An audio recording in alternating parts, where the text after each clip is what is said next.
नमस्कार विद्यार्थी मित्रांनो, मी आहे चेतन राठोड आणि आपण बघत आहात द प्रियांसी आयांसी अकॅडमी या यूट्यूब चॅनेलला।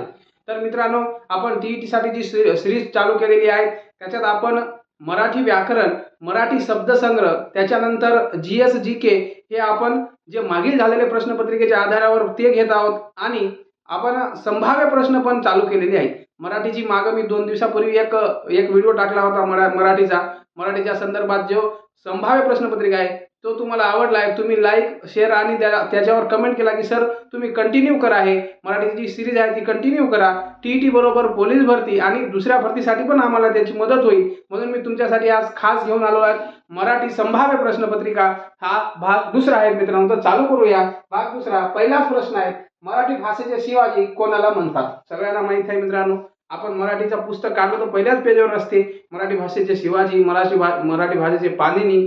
तर मराठी भाषेचे शिवाजी असे कोणाला म्हणतात? तर मित्रांनो बघूया, बाळशास्त्री जांभेकर यांना म्हणतात का? नाहीत। दादोबा पांडुरंग तर्खडकर? नाहीत। विष्णुशास्त्री चिपळूणकर यांना म्हणतात का? हो, यांना म्हणतात। काय म्हणतात? विष्णुशास्त्री चिपळूणकर यांना मराठी भाषेचे शिवाजी म्हणतात मित्रांनो। आणि पर्याय क्रमांक 1 बघूया, बाळशास्त्री जांभेकर यांना आपण दर्पणकार म्हणून ओळखतो का? कारण की 6 जानेवारी 1832 रोजी त्याने दर्पण या वृत्तपत्राची सुरुवात केली होती। मराठी भाषेचे जे पहिले वर्तमानपत्र आहे दर्पण आणि नंतर दिग्दर्शन हे साप्ताहिक पण यांचेच आहे, पण दर्पणची सुरुवात यांनी केली होती, म्हणून आपण यांना दर्पणकार म्हणून ओळखला जातो। आणि जो यांचा जन्म आहे आणि जो यानं पहिली वेळेस जो म्हणजे हे केला होता, वर्तमानपत्र काढला होता 6 जानेवारी, हा आपण महाराष्ट्र शासन 6 जानेवारी हा पत्रकार दिन म्हणून साजरा करतात। हे पण तुम्ही पॉइंट लक्षात ठेवा मित्रांनो। 6 जानेवारी दादोबा पांडुरंग तर्खडकर हे मराठी भाषेचे व्याकरणाचे पाणिनी होते। पाणिनी म्हणजे पूर्णपणे सर्वस्वी म्हणजे व्याकरणचे हे गाडे अभ्यासक होते आणि हे गाडे अभ्यासक होते। त्याच्यानंतर हे काय होते, समाज सुधारक पण होते। प्रार्थना समाज असो, कुठले म्हणजे ब्राह्मो समाजाकडून हे घेऊन शिक्षण घेऊन आणि प्रार्थना समाज काढली होती। यांचे भाऊ पण होते त्याच्यात। तर मित्रांनो, हे जे दादोबा पांडुरंग तर्खडकर आहे ह्यांनी बाळशास्त्री जांभेकर यांचे पुस्तक चोरून पुढील पुस्तक तयार केले व्याकरणचे असे म्हणतात, पण हे सत्य नाही। कारण की दादोबा पांडुरंग तर्खडकर हे व्याकरणचे 40 पुस्तक काढले होते आणि प्रत्येक पुस्तकामध्ये त्यांचे वेगवेगळे विचार, वेगवेगळे विशेषण, वेगवेगळे अडिशन ते करत जात होते। बाळशास्त्री जांभेकर यांचं काय परिपूर्ण व्याकरण न होता मित्रांनो, म्हणून ह्याने याची चोरी केली आहे हे स्पष्ट खोटं आहे मित्रांनो। आणि विष्णुशास्त्री चिपळूणकर यांना निबंधकार म्हणून पण ओळखला जातो। निबंधकार या नावाचं यांचं वर्तमानपत्र होता आणि ते निबंधक पण लिहायचे, म्हणून त्यांना निबंधकार म्हणून ओळखला जातो।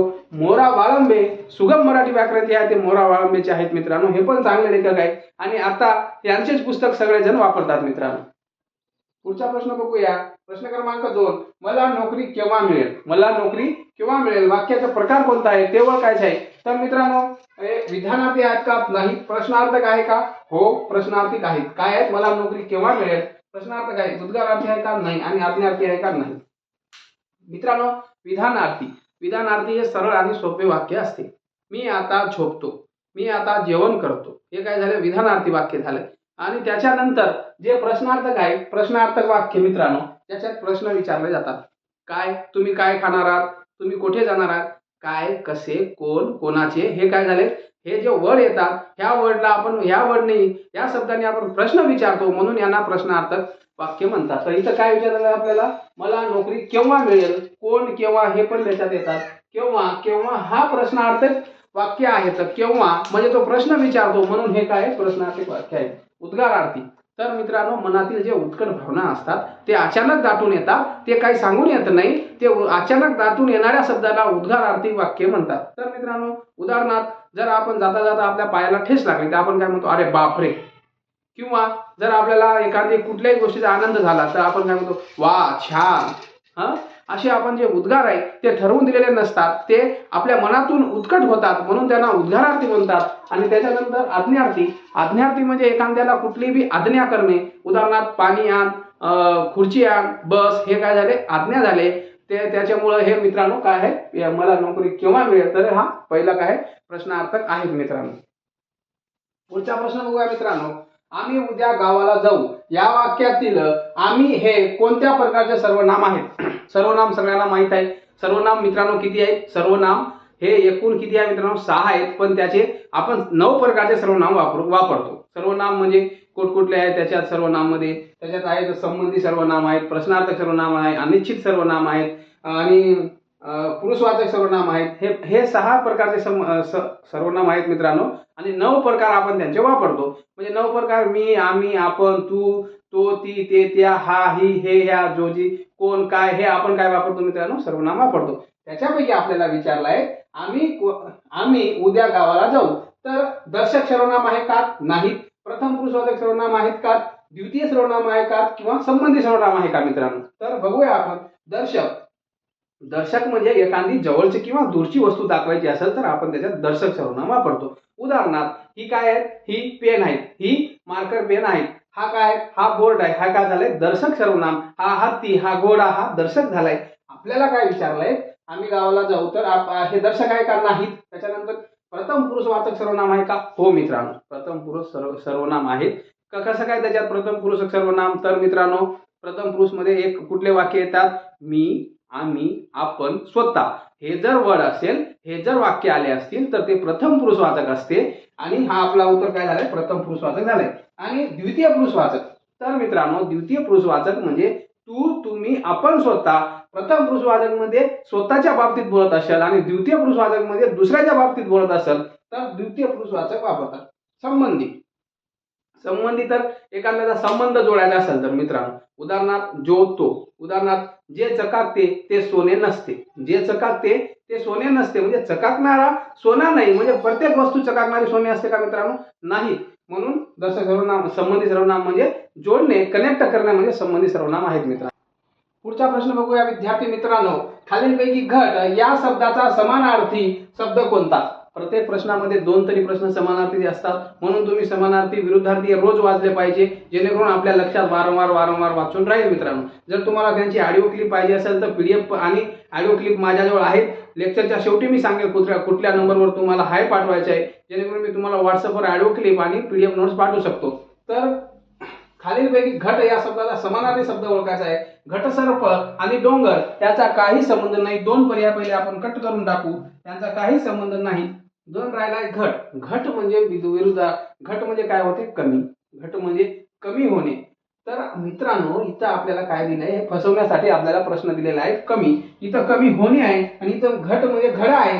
तर आपण काय विचार करतो? घट म्हणजे कमी. पण मित्रांनो आपल्याला विचार करताना हे जे होणे आहेत, होणे, हा होणे शब्द राहिला नसता तर हा घट म्हणजे कमी आला असता. पण इथं घट होणे आहेत, घट आहे आणि इथं कमी होणे आहे. जर आपल्याला वर घट होणे या शब्दाचा समानार्थी शब्द दिला असता तर आपण त्याला कमी होणे असं करणार होतो. पण हा उत्तर पण चुकीचा आहे. फक्त कमी आला असता तर आपला उत्तर राईट आला असता, पण हा उत्तर चुकीचा आहे मित्रांनो. घट म्हणजे घडा, तर घट म्हणजे घडा, तर घट म्हणजे घडा कसं काय? तर संस्कृत म्हणजे घटला घडा असे म्हणतात. घडा म्हणजे जे माठ असतो, जो पाणी भरतो आपण, त्याला घडा असे म्हणतात. त्याला 2 समानार्थी शब्द आहेत घटला. एक घडा आणि कलश. कलश म्हणजे जे कळशी असते त्याच्यावर आपण जी छोटासा कळश ठेवतो, पूजा अर्चा करण्यासाठी आपण कळश ठेवतो आणि त्याच्यात नारळ ठेवतो, त्याला कळश असे म्हणतात. तर मित्रांनो घट या शब्दाचा समानार्थी शब्द काय? घडा आणि कलश आहे, हे तुम्ही लक्षात ठेवा मित्रांनो.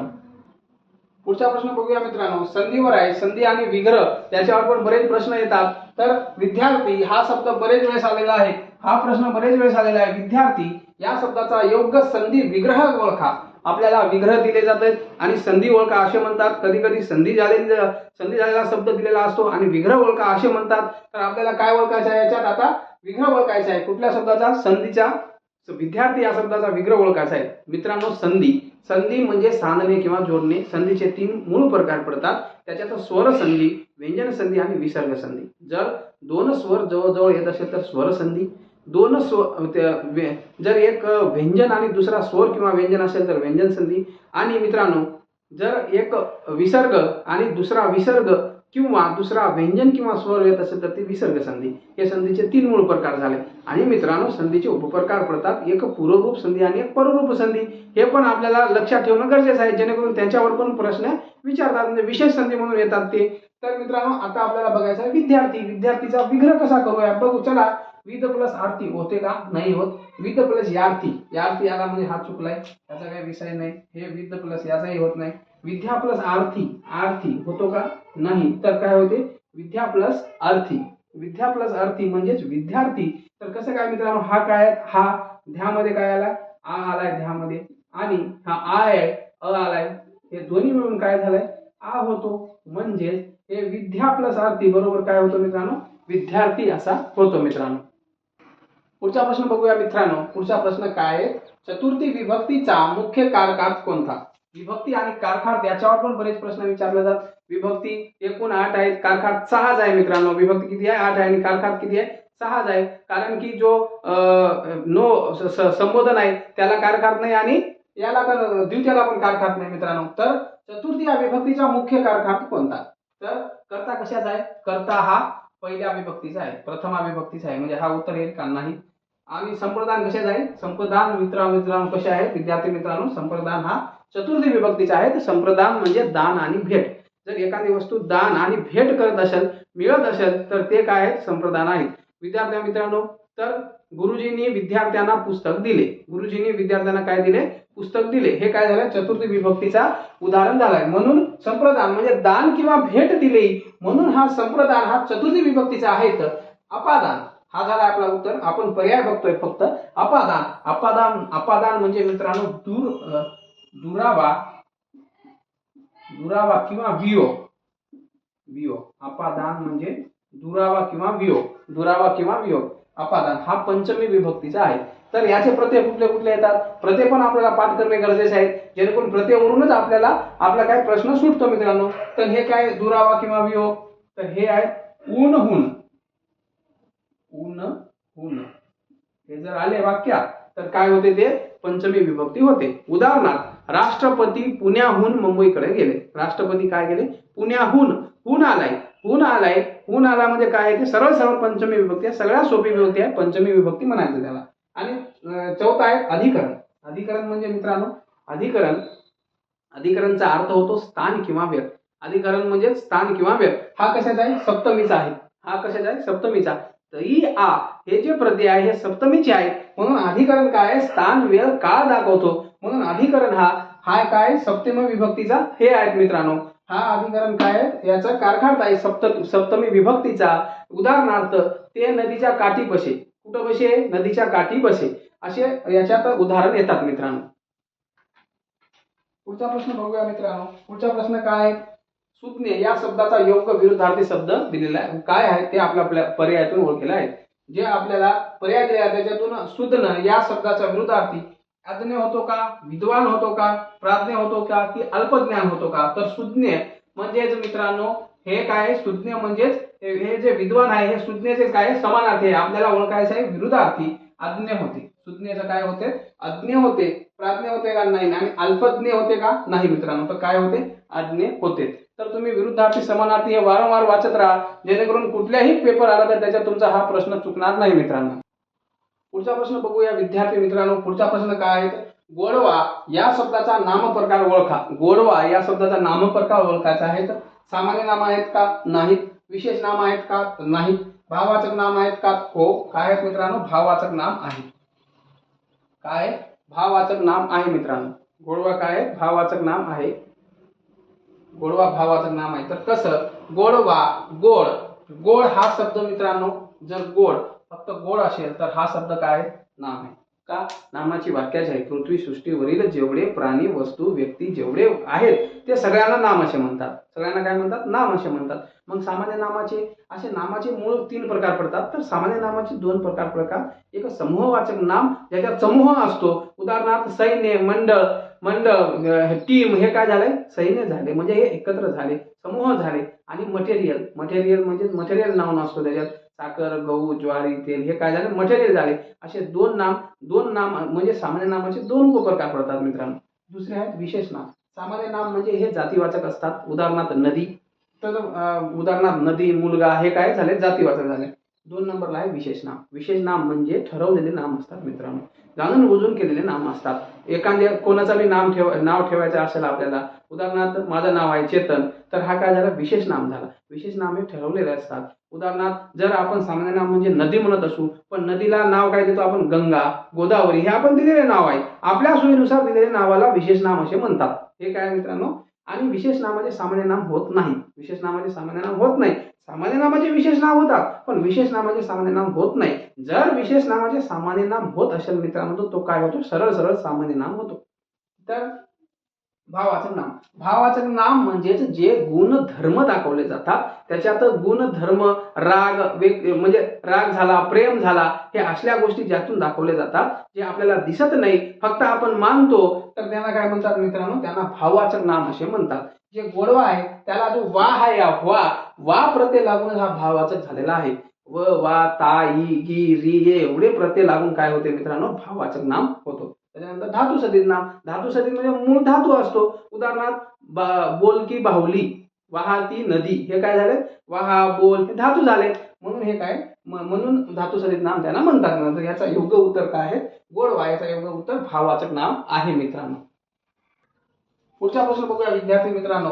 पाऊस पडला तर मोर नाचेल या वाक्यातील क्रियापदाचा अर्थ ओळखा. विद्यार्थी मित्रांनो आपल्याला सगळ्यांना माहिती आहे क्रियापदाचे चार अर्थ असतात. त्या अर्थावरून आपण प्रश्न सोडवत असतो.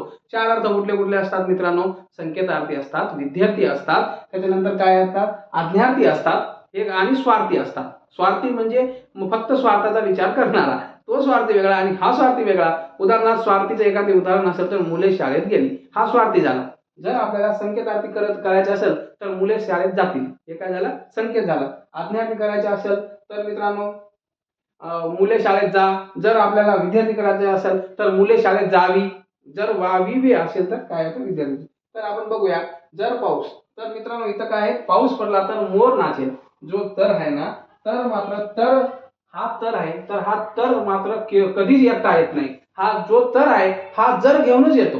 हा काय घेऊन येतो, जर घेऊनच येतो. जर इथं दिलेला नाही पण आपल्याला मानावं लागते. जर आपण जर पाऊस पडला तर मोर नाचेल असं आपला वाक्य पूर्ण होईल. हा आपल्याला कधी कधी जर मानावा लागतो. आणि असा दुसरा पण हे वाक्य आहे, जेव्हा पाऊस पडला तेव्हा मोर नाचेल. तसंच जर पाऊस पडला तर मोर नाचेल.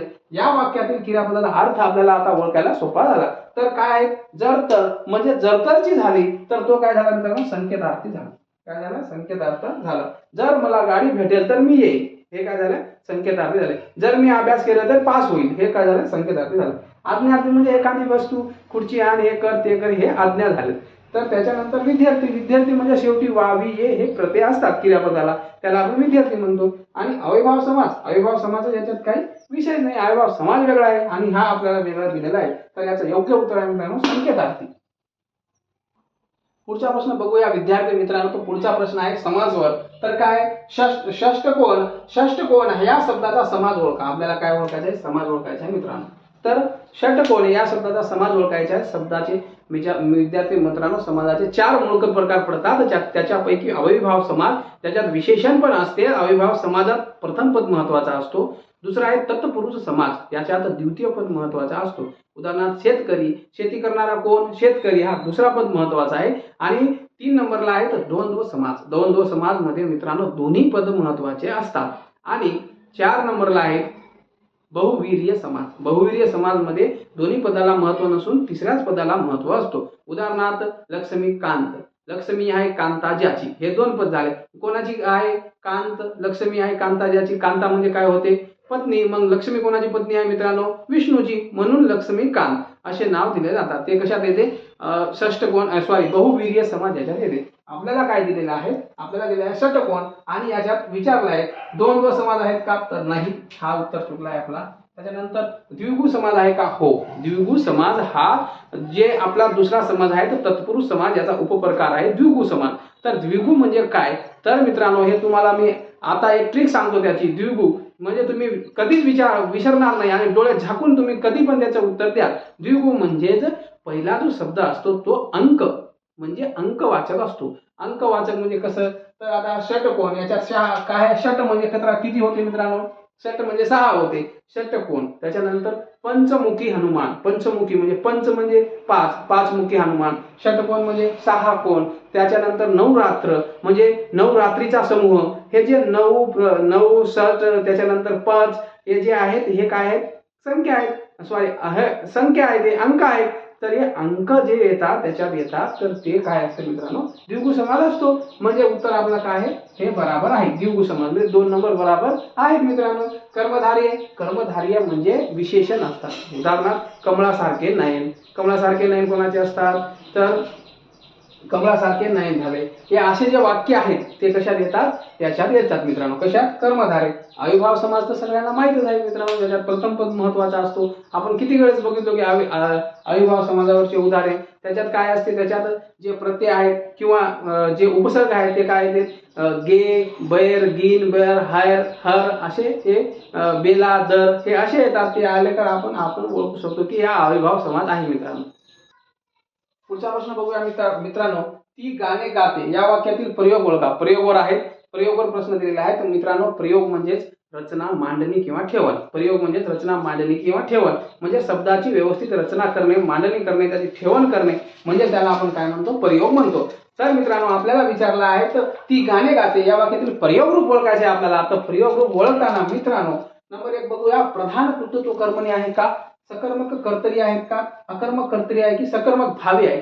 तर मित्रांनो प्रयोगाचे 3 मूळ प्रकार पडतात. त्याच्यात कर्तरी आहे, कर्तरीचे 2 उपप्रकार पडतात. एक सकर्मक कर्तरी आणि एक अकर्मक कर्तरी. 2 नंबरला आहे तर कर्मणी. कर्मणीचे बरेच प्रकार पडतात. प्रधान कर्तृत्व कर्मणी, त्याच्यानंतर नवीन कर्मणी आणि प्राचीन कर्मणी असे बरेच भाग पडतात. त्यानंतर आहे भावे, सकर्मक भावे, अकर्मक भावे आणि भावकर्तरी प्रयोग हा पण भावेचा प्रयोग आहे.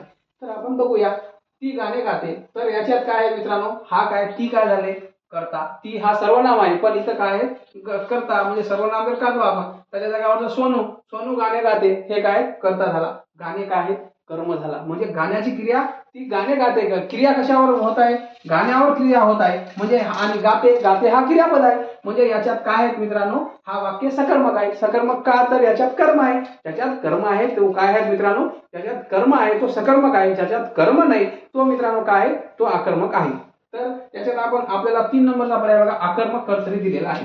अकर्मक आहे का, नाही. का याच्यात गाणे काय आहे, हा कर्म दिलेला आहे म्हणून हा अकर्मक नाही सकर्मक आहे. तर सरळ वाक्य आहे, ती गाणे गाते.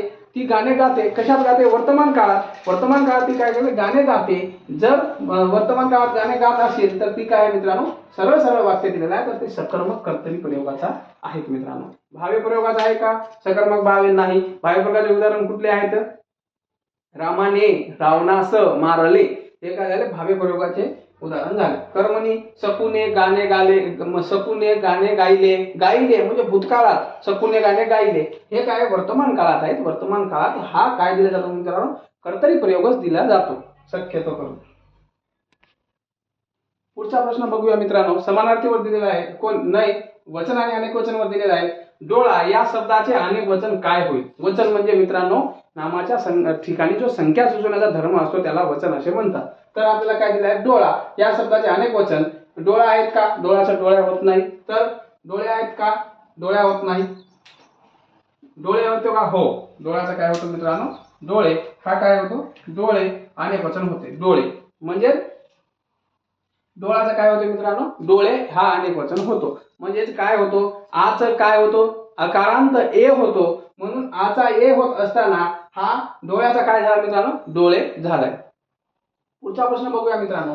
श्रीमंत माणसांना गर्व असतो या वाक्यातील विशेषण कोणते. या वाक्यातील विशेषण कोणते. विशेषण मित्रांनो आपल्याला माहित आहे. विशेषण म्हणजे नामाची व्याप्ती मर्यादित करून, नामाची व्याप्ती मर्यादित करून नामाच्या ठिकाणी जो दुसरा शब्द सुचवतो त्याला काय म्हणतात मित्रांनो, विशेषण म्हणतात. आणि सर्वनामाची व्याख्या नामाऐवजी सर्वनामाची व्याख्या वेगळी आणि विशेषणाची नामाची व्याप्ती मर्यादित करून म्हणजे नाम हा चौकटीत ठेवून जो वाक्याचा अर्थ पडतो त्याला काय म्हणतात, विशेषण म्हणतात. तर मित्रांनो श्रीमंत माणसांना गर्व असतो या वाक्याचे विशेषण ओळखा. तर याच्यातून विशेषण ओळखायचं आहे. माणसांना आहे का, गर्व आहे का, असतो आहे का, असतो तो क्रियापद आहे. तर काय श्रीमंत, कुठला माणूस, तर मित्रांनो याच्यावरून समजते कुठला माणूस, गरीब माणूस. गरीब माणसांना गर्व असतो का, श्रीमंत माणूस श्रीमंतांना गर्व असतो का. त्याच्यानंतर दिव्यांग माणूस याला गर्व असतो का? तर हा आपल्याला जो श्रीमंत आहे त्याच्या जागेवर जर दुसरा आपण विशेषण टाकलो तरी पण हा वाक्य पूर्ण होतो. म्हणून हा विशेषण आहे श्रीमंत. तर आपल्याला काय ओळखायचे, तर विशेषणच ओळखायचं होतं. तर श्रीमंत माणसाला गर्व असतो, हा याच्यामधला श्रीमंत काय आहे मित्रांनो? विशेषण आहे. तर आपला उत्तर काय आहे? 3 नंबरचा पर्याय आपला उत्तर बरोबर आहे मित्रांनो. पुढचा प्रश्न बघूया विद्यार्थी मित्रांनो. सूर्य मावळत आहेत या वाक्याचा काळ ओळखा. काळ ओळखायचा आहे आपल्याला. काळ काय आहे ते सगळ्यांना माहित आहे. काळाचे किती प्रकार पडतात ते पण माहित आहे. तर आपण ओळखूया. सूर्य या मावळत आहेत या वाक्याचा काळ ओळखायचा आहे. चालू क्रिया कशी आहे? चालू आहे म्हणजे मावळत आहेत ह्या ओळखायचा आहे. तर हा साधा वर्तमान काळ आहे का? नाही मित्रांनो, साधा वर्तमान काळ नाही. हा पूर्ण वर्तमान काळ आहे का? सूर्य मावळला हा काय झाला? पूर्ण वर्तमान काळ झाला, म्हणजे हा पूर्ण वर्तमान काळ नाही. त्याच्यानंतर अपूर्ण वर्तमान काळ आहे का? हो मित्रांनो, अपूर्ण किंवा चालू. सूर्य काय करत आहे? मावळत आहेत. काय झालंय? अपूर्ण किंवा चालू. चालू भूतकाळ आहे का? नाही मित्रांनो, सूर्य मावळत होता चालू भूतकाळामध्ये असं होईल. तर योग्य उत्तर काय आहे? अपूर्ण वर्तमान काळ. तर विद्यार्थी मित्रांनो, आज आपण हा मराठीचा आपला टॉपिक झाला. असंच आपण जीकेचा पण घेऊ, मराठीचे प्रत्येक टॉपिक घेऊ, जेणेकरून तुम्हाला या सगळ्या गोष्टीचा टीईटीला फायदा होईल. जर तुम्ही द प्रियांशी आयांशी अकॅडमी या चॅनेलवर तुम्ही नवीन असाल तर त्या चॅनेलला लाईक, सबस्क्राईब आणि शेअर करा. सबस्क्राईब केल्यानंतर बेल आयकॉन प्रेस करा, जेणेकरून जे नवीन व्हिडिओ टाकतील ते तुम्हाला मित्रांनो लगेच त्याची नोटिफिकेशन येईल. आणि जी 28 जून 2026 रोजी टीईटीची परीक्षा होणार आहे त्याच्यात तुमचा फायदा होईल. आणि मित्रांना पण सांगा मित्रांनो. धन्यवाद.